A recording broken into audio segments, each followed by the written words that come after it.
Okay, what we're going to be doing today is my first video for the flipped classroom, which enables me to throw up a PowerPoint I might usually throw up in class. This way you can watch it at home, pause it, um, take notes, but it frees up to do other activities in class for me, which is kind of nice, especially second semester. Today what we're going to be looking at is objective two, the first objective, and then target A and B. So Unit 2, first objective, target A and B. We're going to be going over the 5 functions of political parties. Mnemonic is B wing, not the E wing that I teach in, or D wing that my office is in, but B wing. Take a peek at these pictures. There's going to be one common theme here. This is a congressman from New York. This is a governor of South Carolina, Governor Sanford. This is a governor of Idaho. This is Representative Bob Ney of Florida, ex-senator of North Carolina, John Edwards, and ex-presidential candidate, Governor Spitzer of New York, and of course, former President Clinton. They all had one thing in common, and that is they all have had scandals. One of the main features or functions of political parties is bonding function. You want to make sure that all your candidates not only are of good character, but have good qualifications to fulfill the role that they're running for. So you want to pick good people. They're going to act as a bonding agent to make sure these people are going to be good performers.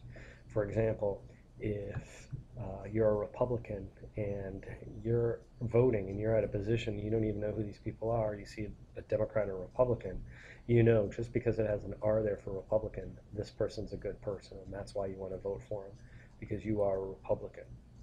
That's the bonding agent function. Not only are they qualified for the position, as I just said, but they have a good reputation.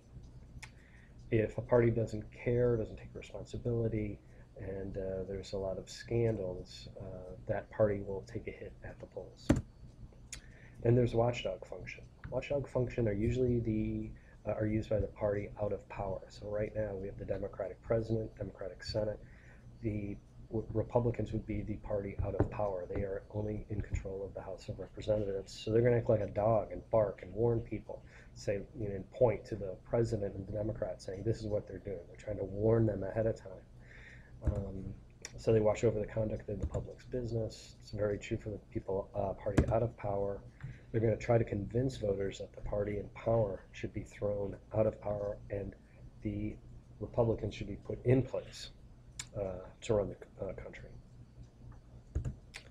And that is the spokesman of the Republicans, Speaker of the House, John Boehner, and the watchdog function. Another important function is the informer stimulator function. And again, if you feel like I'm going too fast, you can always pause this and write down some of the information if you feel that's necessary. The informer stimulator function is basically a party will try to inform people and of their policies, but also get them activated, get them to participate, whether it is volunteering to call people to get out the vote. We call that GoTV, get out the vote, or put up signs, or donate money. But the bottom line, they have to vote. They have to vote, because you can have all the good ideas, but if the people stay home, then your party will not win. So you have to inform them and then stimulate them to get out to vote. You do this by having commercials, taking stands on issues, criticizing the candidates and their positions. And of course, the main goal of political parties is to win elections so you can run the country the way you want. Can't do that without people voting. This is Sean Hannity, an informer for the Republican Party. Obviously, he works for Fox News. Keith Olbermann used to work for MSNBC. He would be informing the left. Glenn Beck used to work for Fox, again, informing and stimulating the conservatives.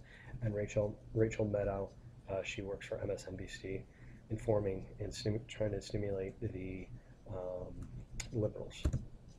Finally, nomination function. If you can imagine the NFL, you have two conferences, the American Football Conference and National Football Conference, and what you have ultimately is a playoff system to see who goes to the Super Bowl. That's the nomination function.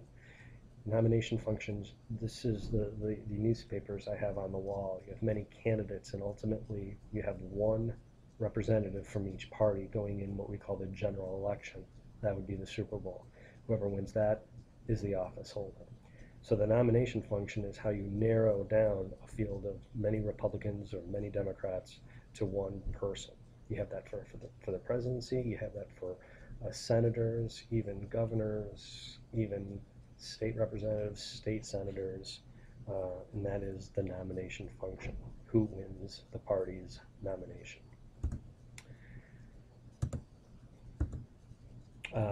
There you go. Over here you have John McCain winning the nomination in 2008. Sarah Palin is the vice presidential nominee. And of course Barack Obama ends up getting the Democratic nomination. In 2012, those are all the people seeking the Republican nomination. And ultimately, of course, Mitt Romney will win. Now, here is a list of all the departments that are in the cabinet: Secretary of State, Treasury, Defense, Department of Justice, the Attorney General, Secretary of Interior, all the way down. And at some point, President Obama has to fill these spots. You might be thinking, why am I having a PowerPoint slide?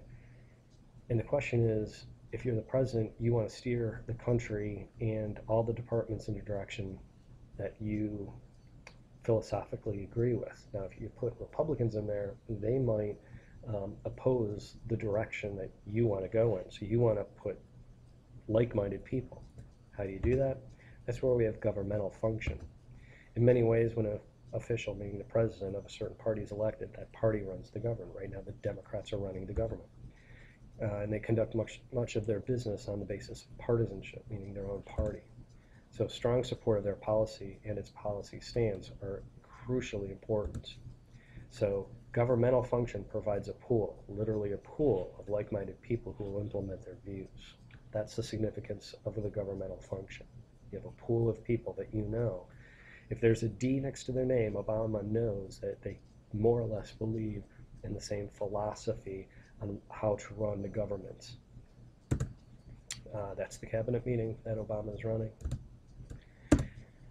So in review, we have B-Wing: bonding agent, watchdog function, informer stimulator, nomination function, and then governmental function. Okay. Also, we want to hit something very quickly too, and that's target B. And why do we have a two-party system? We only have the Democrats and Republicans. Why is that when so many other countries have a three-party, four-party, multi-party system? There's four reasons. One is historical basis. It goes all the way back to passing the Constitution. You had two camps, Federalists and Anti-Federalists. Kind of basically just kept it like that. And then force of tradition. Why do we have homecoming? Why do we have prom? It's the force of tradition. I don't know why anybody would know why we have prom. We have prom because that's the way we have prom. And we just always had it. Electoral system. Single-member district.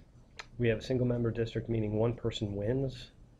Even if you have three or four candidates running, only one person wins, which means you don't have to have a majority of the votes. You just have to have a plurality. Plurality meaning more votes than anyone else.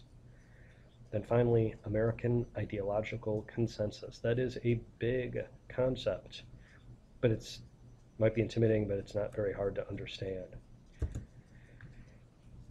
If you look at the political spectrum in the front of my classroom, it looks like the liberals and the conservatives, Democrats and Republicans, are very far apart on a lot of issues. But in essence, they're really not. Let's take a peek at the next slide. If you look up here, you have the people who don't believe in any government. If you look over here, you have fascists on the far right and far left, anarchists. The bottom line is we've agreed basically in the United States that we don't like anarchy and we don't like fascism. So cut that part off. We don't like communism and we don't like Nazism. So get rid of that. We don't like monarchism or socialism. So really what we're looking at is we're arguing for the very, very middle.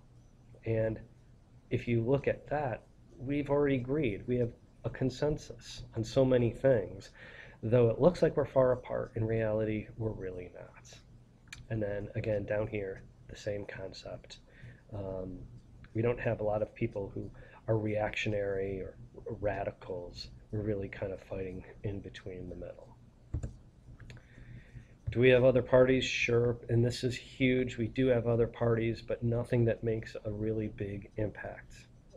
You would be amazed at how many presidential candidates are on a ballot. We always just assume it's the Democrats or Republicans, and it goes state by state, but you'll see a Libertarian Party, Green Party, um, Independent Party, but in the end, 99% of the people who vote for Democrats or Republicans. So, do we have other parties? Yes, but none have a real impact, which really leads us into the target D. But before we get there, we're going to dive into the C target, which is the difference in policies between the Democrats and Republicans. To do that, we're going to dive into a web quest.